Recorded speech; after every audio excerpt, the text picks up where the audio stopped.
How are you doing? I'm great. Thank you so much for asking. It's me, Kim, and I am back for another edition of Breakfast with Kimberly. It's the podcast edition. I am now 10 days post op, and it's a real testament to how much I love my job. I love talking mess. I love talking to y'all. I love sharing my thoughts that I just cannot lay around here and not get my shit off. I can't. I have to plug in the little microphone and set up the pop filter because my P's, my plosives. You can really tell when I don't have the pop filter on the microphone and talk to y'all. Happy Eclipse Day. It is April 8th, 2024. I feel so lucky and fortunate to have experienced what is essentially a once in a lifetime thing, a total eclipse where I live. I live squarely in the path of totality in Dallas, and I really do feel fortunate, blessed, and highly favored to have been able to see the eclipse, see it with my lover, the love of my life, talk to my nieces about it. It was really good. Now, was it the life changing? Yesterday I watched a few videos about eclipse chasers and people who had experienced the last total eclipse in North America. And they're like, it just changed my life. And I woke up renewed and it's a renaissance. And I'm like, no, no, no. Getting up out the hospital, I feel a renaissance, a rebirth, but watching the eclipse was nice. It definitely was. And I'm super fortunate to, in my building, there was an amazing space for us to go out and see it. But am I forever changed? No, I've been through some real shit. So it wasn't the eclipse for me. But still, I'm gonna remember this forever. And that was great. Speaking of being 10 days post op, I feel every single day stronger, better, faster. I walked a couple of miles over the weekend with Malcolm because there's all kinds of arts festivals and solar eclipse festivals. And that was probably a little bit too much. I probably pushed it a bit far. But the fact that I can even do that, I'm just amazed. The human body is amazing. And like I said to my aunt this morning, I truly am so motivated to take even better care of my body. After seeing what my body, when it's not in tip top shape, can do, I want to make sure that I'm in tip top shape because bodies are a gift. Body's body, they're going to deteriorate. Ability is temporary. I'm not going to be able to do what I can do right now forever, but I would like to extend it for as long as I can. I do still have some pain. So every once in a while, I will take a Vicodin. I realize that's what I've been on. Vicodin and naproxen. It's been great. I'm gonna be the pain meds are super great. I do understand how people get addicted, but I will say something that is definitely gonna deter me from getting addicted is the crazy dreams that I have had on Vicodin. It's disturbing. I'm a vivid dreamer anyway. It's so interesting. I talk to my partner, I talk to other people, and I detail my dreams. And they're like, I don't have that because my dreams, normal when I'm healthy, are just so you can literally see them, feel them, smell like I am in it. But my Vicodin dreams are disturbing and not like gruesome, not violent, but emotionally very difficult. I'm like, why did Vicodin, which is a combination of acetaminophen and hydrocodone, why has this unlocked portals in my mind that are the most vulnerable, the most honest, the most insecure. Baby, close that back up. I don't need that Pandora's box to be open. I had dreams about an ex at my dad's house. My father has been deceased since 2008. Ex I haven't spoken to I'm like, what? High school stuff, college stuff. Just no, no, no, no, no, no, no, no, no. So I'm ready for the pain to be gone, so I don't have to deal with the Vicodin, and I won't even call them nightmares. It's like therapy, killing the ego kind of stuff. It's not nightmares, but it's like just getting to so deep in like, oh, you think you're the shit? You're not the shit. Let me believe I'm the shit, please. Leave me alone. I'm okay. So that's that. I have been so grateful. Malcolm has been my caretaker for these past 10 days.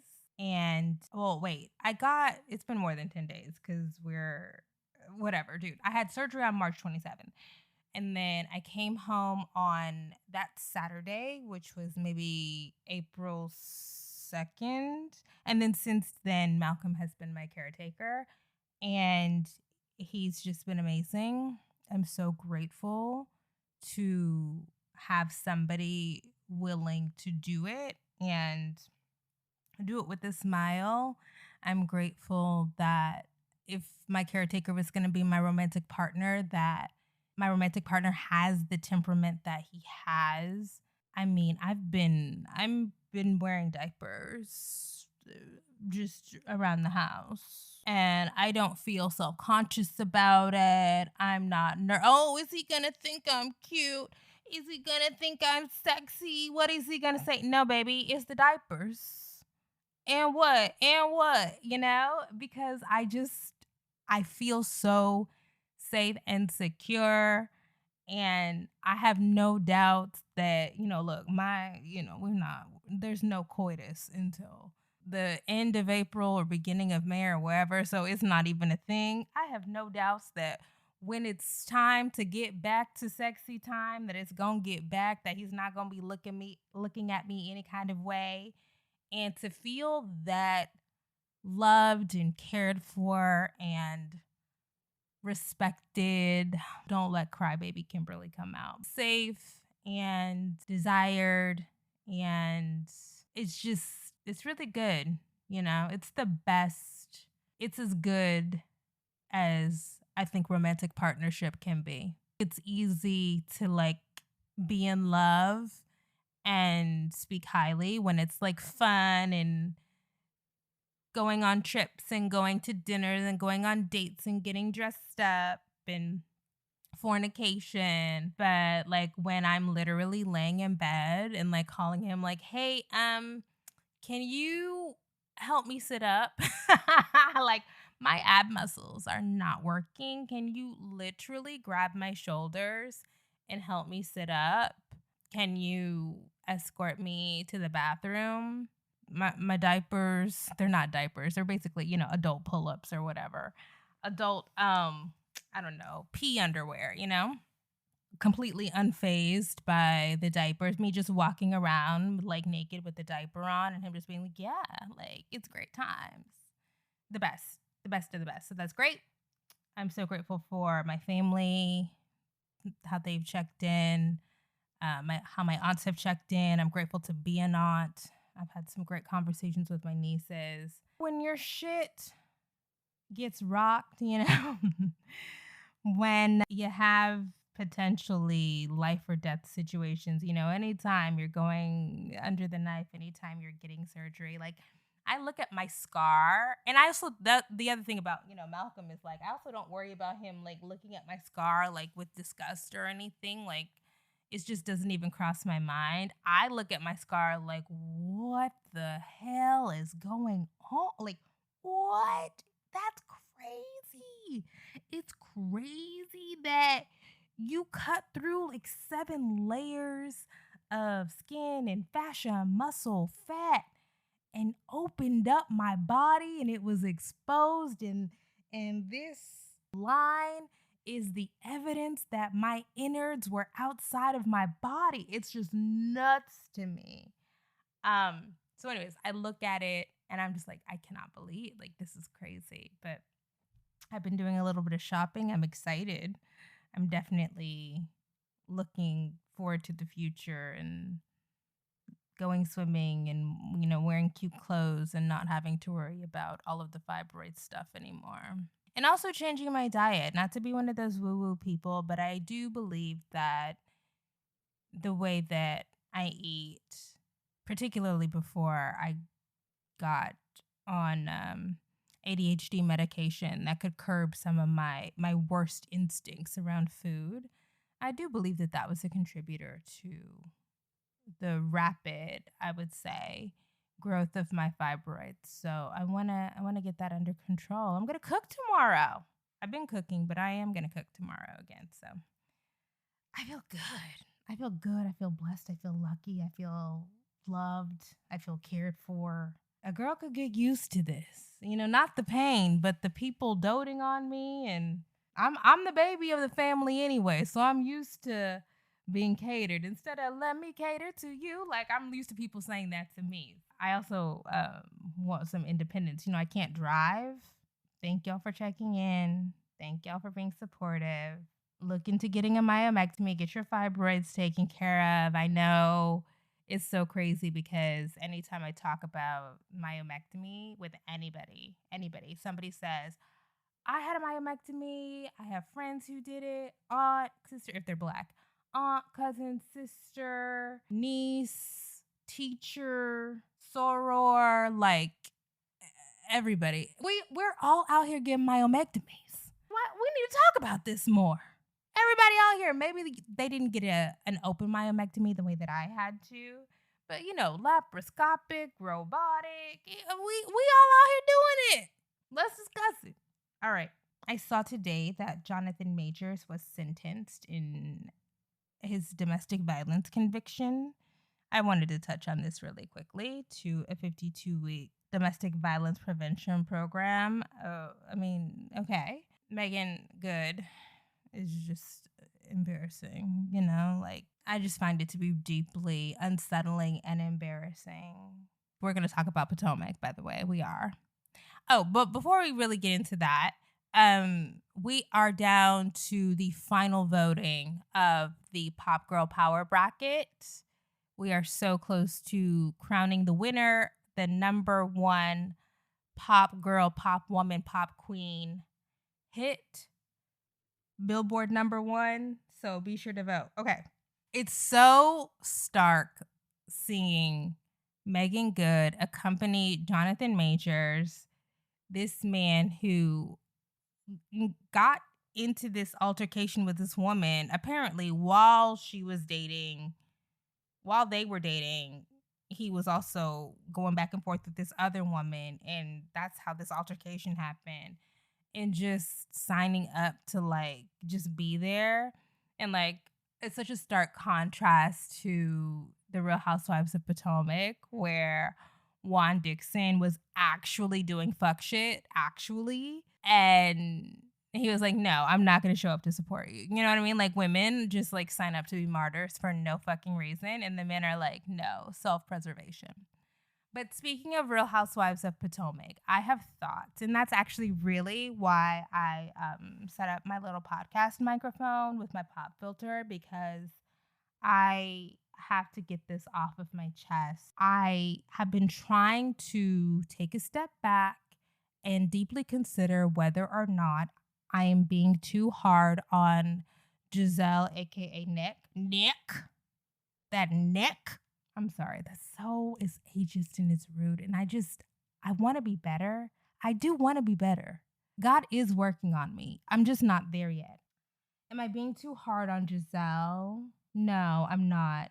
And just as I was trying to think, Kim, are you being too hard on Gizelle? The moment that made me think, no, absolutely not. So this past weekend, this Sunday, part 2 of the Real Housewives of Potomac reunion came on.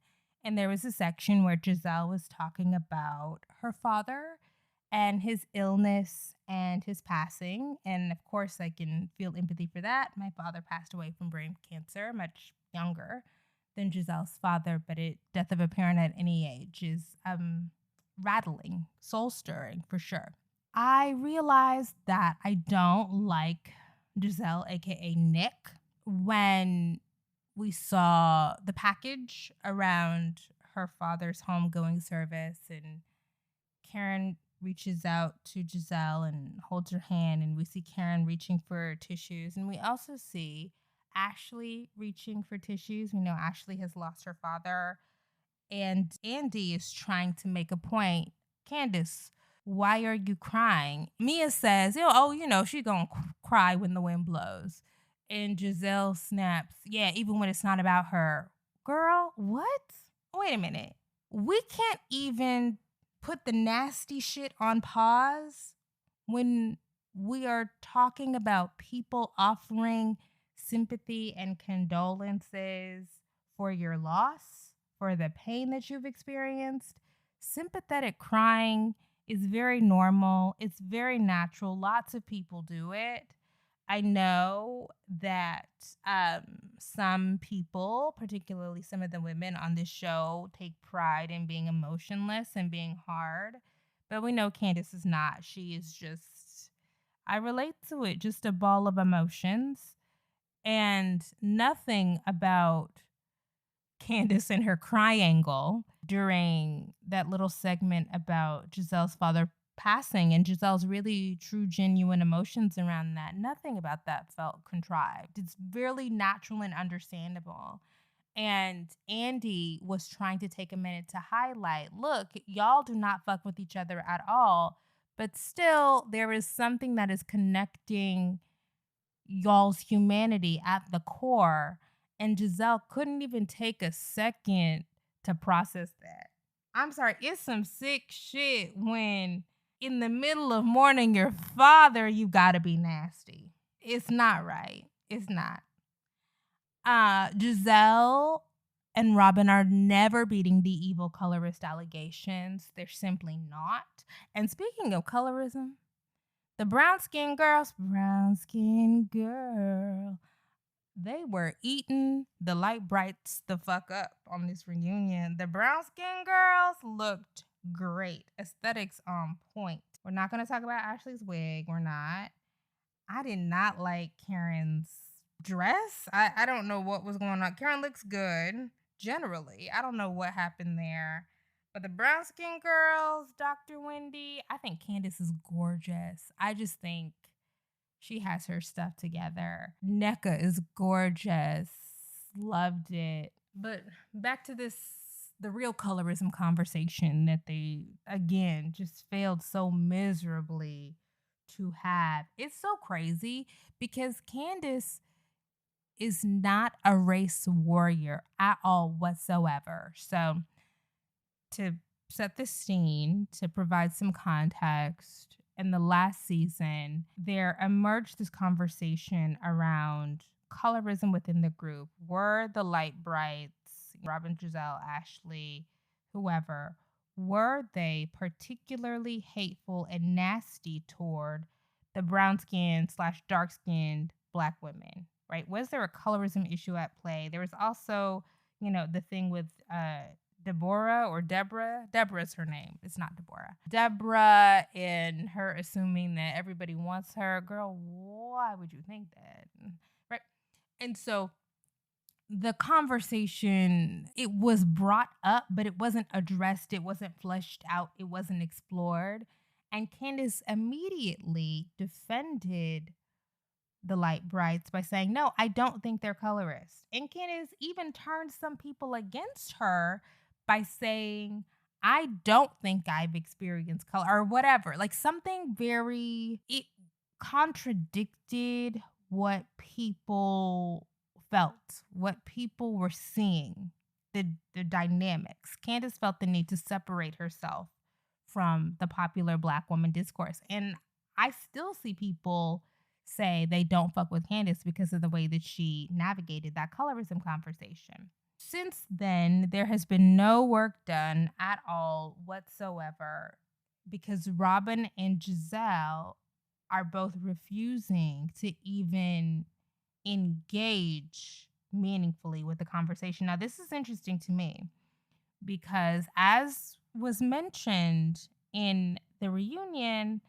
in the early seasons of Potomac, Robyn and Gizelle dubbed themselves racial ambassadors. Robyn and Gizelle talk so much about being in Black sororities and loving Black people and loving Blackness. And yes, we have green eyes, but we have to be in touch with our roots and our history. And that's how we got the tour of the plantation in Louisiana with Gizelle's father. And that's Gizelle's proud heritage. Now, you went from that strong, proud, loud Black woman giving lectures about Blackness and Black pride to refusing to even acknowledge this very unique conversation around a central aspect of Blackness. You're a fraud. You're a fraud. You're a fake. You're a phony. You're an opportunist. And when the colorism conversation came up, and Robyn started crying.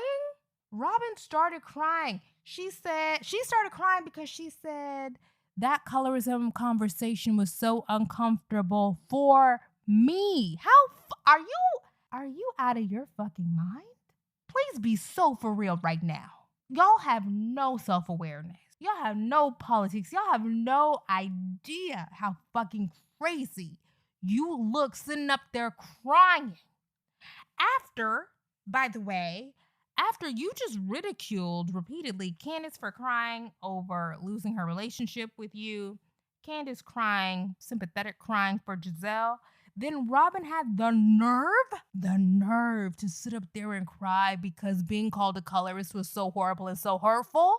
Of all the things Robyn to cry about, you ain't sitting up and crying about your man making you look sick, stupid, and foolish for the past 10 seasons. You ain't crying about that.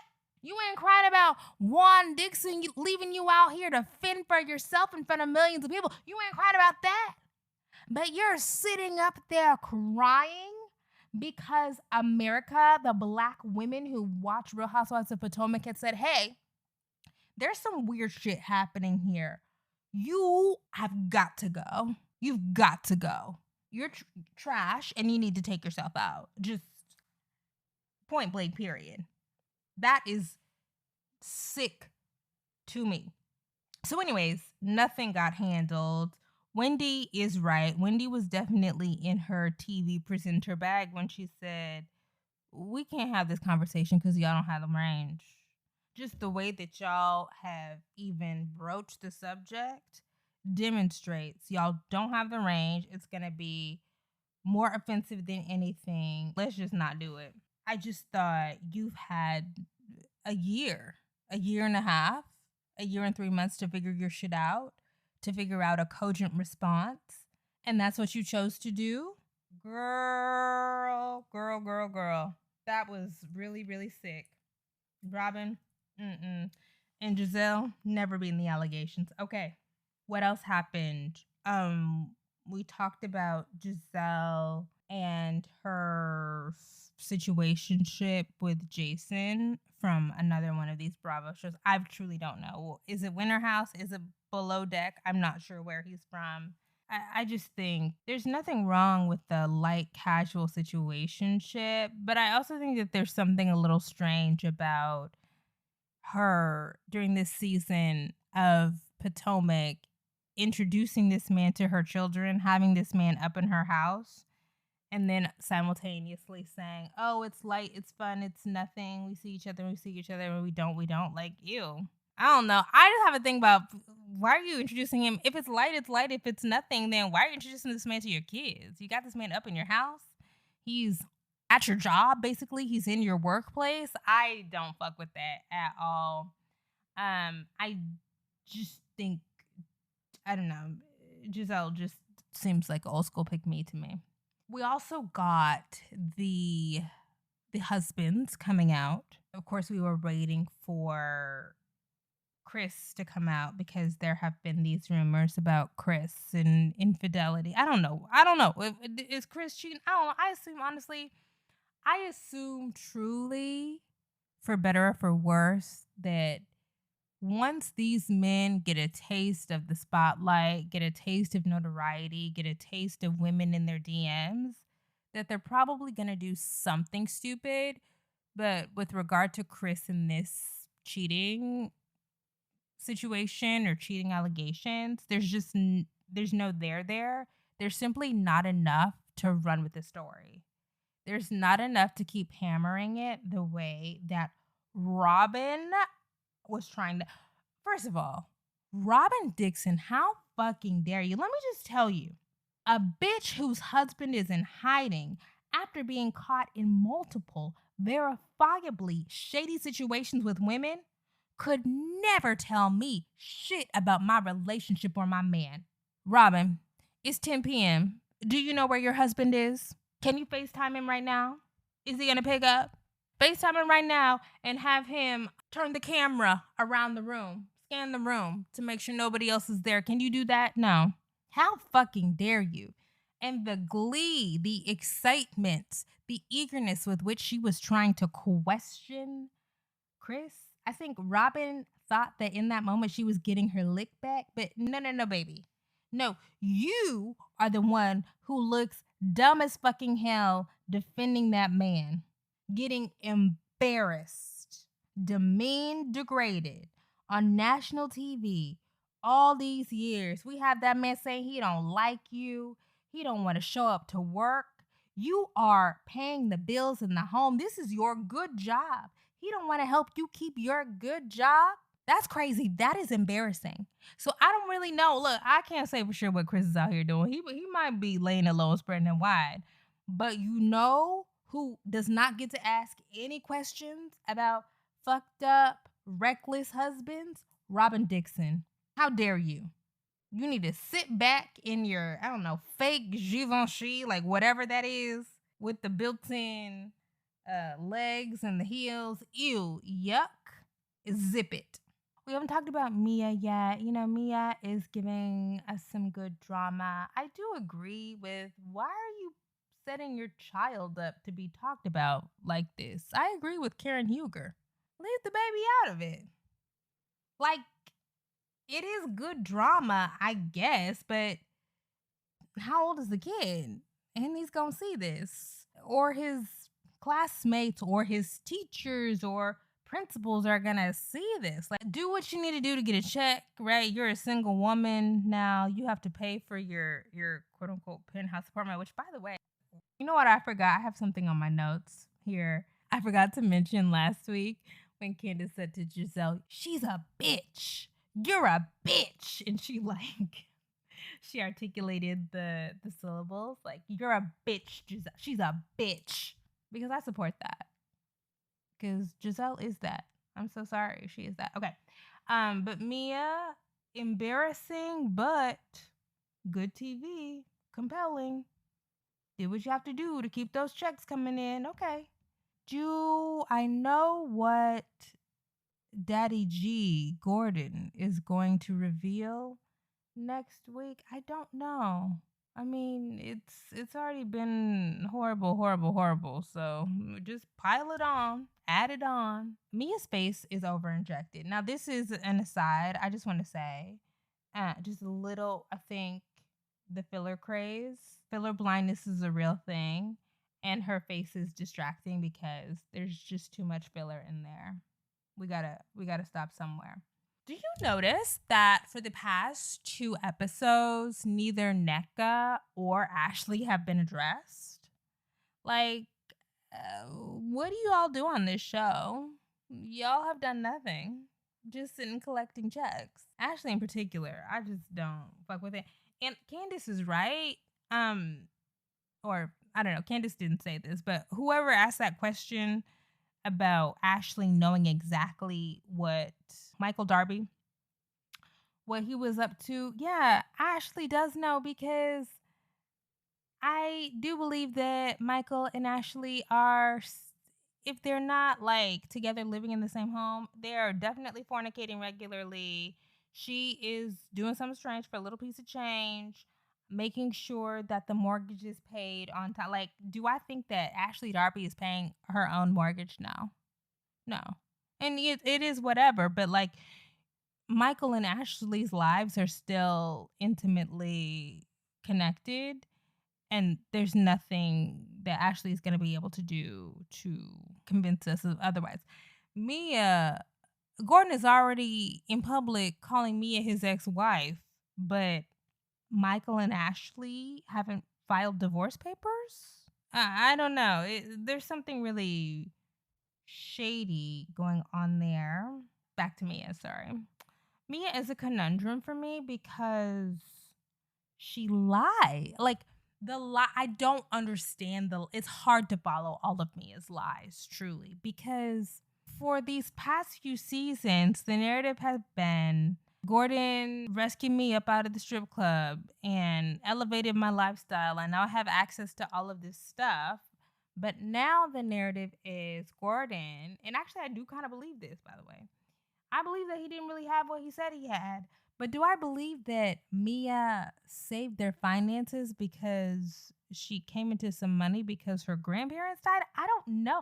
That just seems like a very far fetched story. So he didn't have any money, but you did have money because you came into some inheritance that you weren't expecting. I don't know, dude.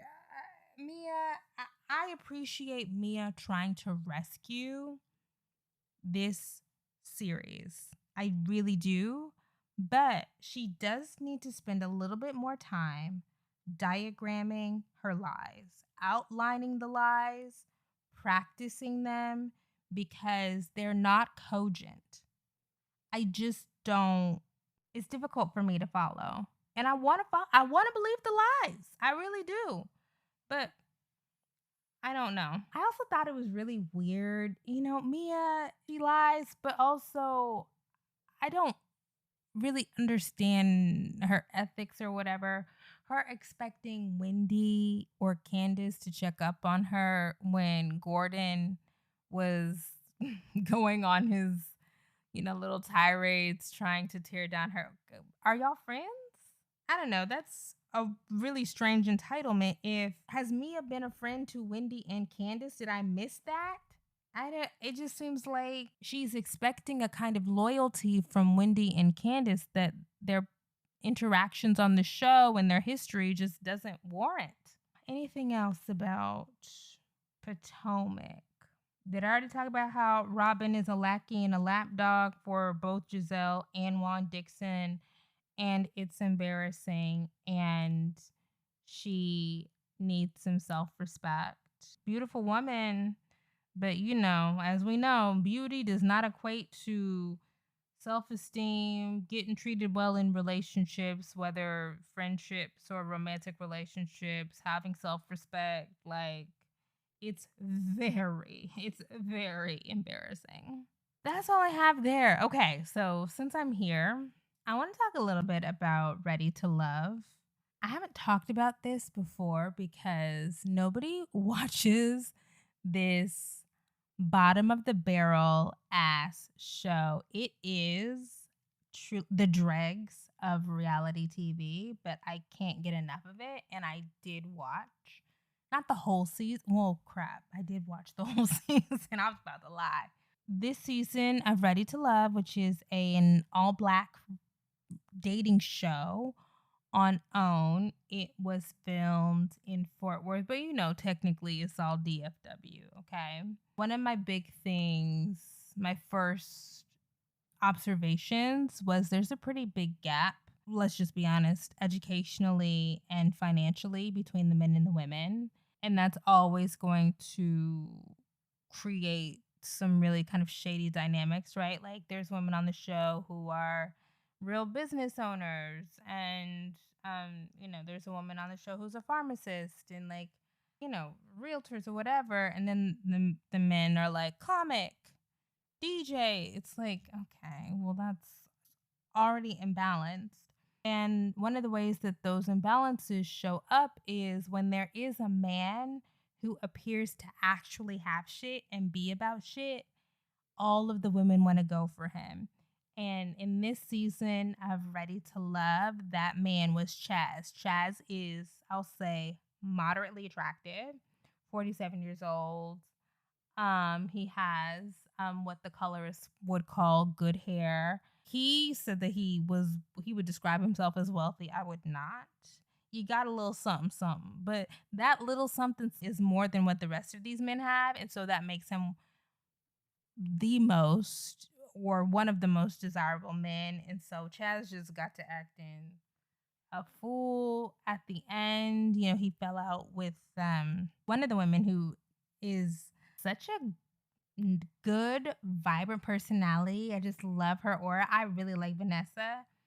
And at the end, when he was going to tell her that they are not a good match, he brought her a dead rose. You're sick.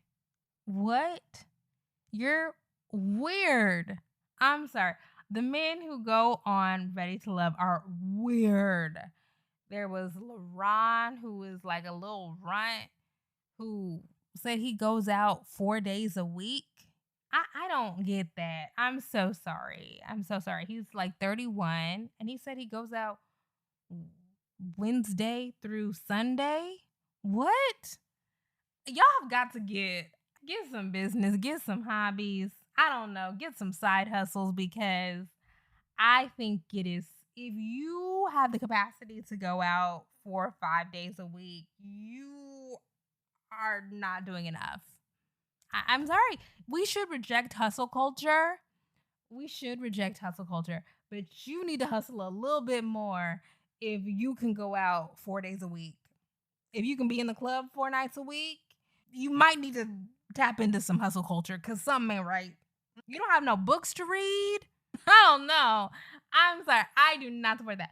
But anyways, not only was he did he stay in the clubs, but also he was yelling at women and cussing at women. It was just a mess. Anyways, Ready to Love has ended.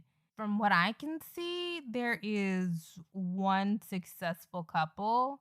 And even that couple, I'm like, I don't think it's gonna work the way you think. It's Mika and I don't know the man's name. He's a PE teacher. But they're attractive. Cute couple for sure. But I think that man just wants to fuck on Mika. I'm just gonna be honest with you. Are there any other people? Koshia and LaRon, do I think that they're actually gonna like date or anything? No. We know that Patrice and Alonso they crumble because girl, let me tell you about this. So there was a couple, Patrice and Alonso. Patrice is in her 40s. She's stable. She's a business owner. I think she owns a couple businesses. She might have a kid or two. Tattooed lady, cute lady, and she had this connection with this younger man named Alonso. Now, Alonso was always too goofy, too silly for me.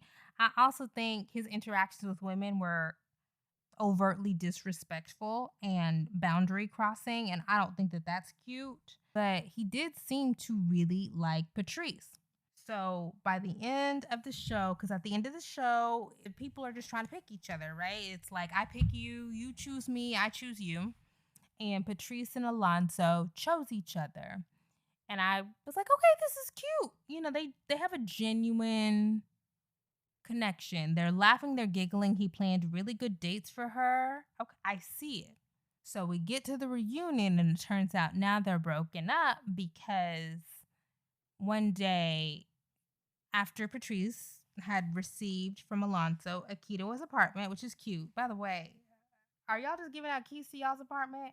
Because I've been in a relationship for more than a year, and I'm sorry, keys are for people who pay rent. I'm sorry. You can come, of course, like you can come over whenever, and when you're here, what's mine is yours, and what's yours is mine. But a key, no, no, I'm sorry, no. Keys are for people who pay the renter's insurance. No. Okay, so anyways, Patrice goes to Alonso's house because they are, after the show is over, in a committed relationship. She drives up.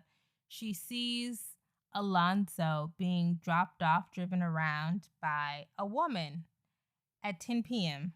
She, understandably, has questions and is outraged, like, what the fuck is going on here?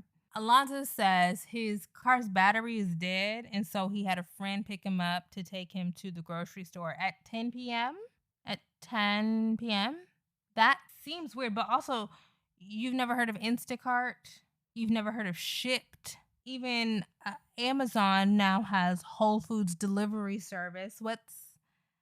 But it's nighttime and you have a woman, okay? So that's already red flags, red flags, red flags. Then Patrice does what a smart woman does, and she followed up because Alonzo was like, "It's not what you think. It's not what you think. This is just a friend. This is just a friend." Now turns out Patrice sat down with the girl, and the girl said, "Oh, we have had sex." So then that's not just a friend then. It's not just a friend then. If you've had sex with her and she's picking you up and driving you around at 10 p.m., that is absolutely a violation. That's crazy. There is no excuse for that. And why would you, when explaining to me how you know this girl, not say, "Hey, we did have a little bit of a thing, but it's nothing."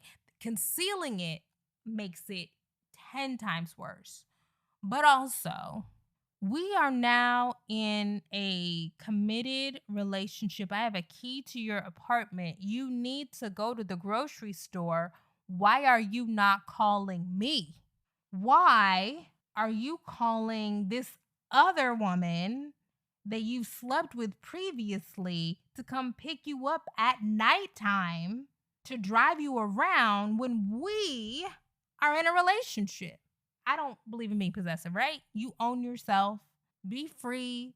People are going to cheat if they want to cheat, but like, what about proactive transparency? If you even think it could look a little bit shady, why not be proactive about the community? Alonzo, no. And then when he was trying to explain it, it also didn't make no sense.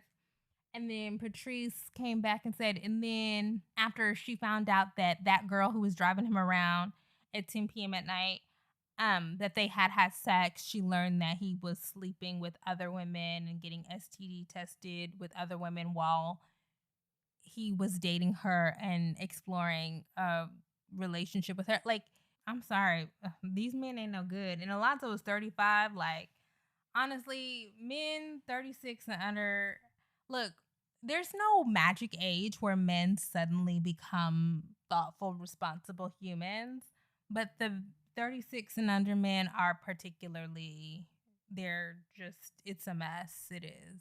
So I felt really bad for her because she really seemed to be hurt. What else happened on the Ready to Love I don't know. Ready to Love is just a mess. It's low budget. None of these people are particularly interesting or, I don't know, great catches to me. But I just want to tell y'all the story about, because that is some classic dating pool shit. You gave this woman a key to your apartment and you were still out here doing that dumb shit. You knew she could roll up anytime.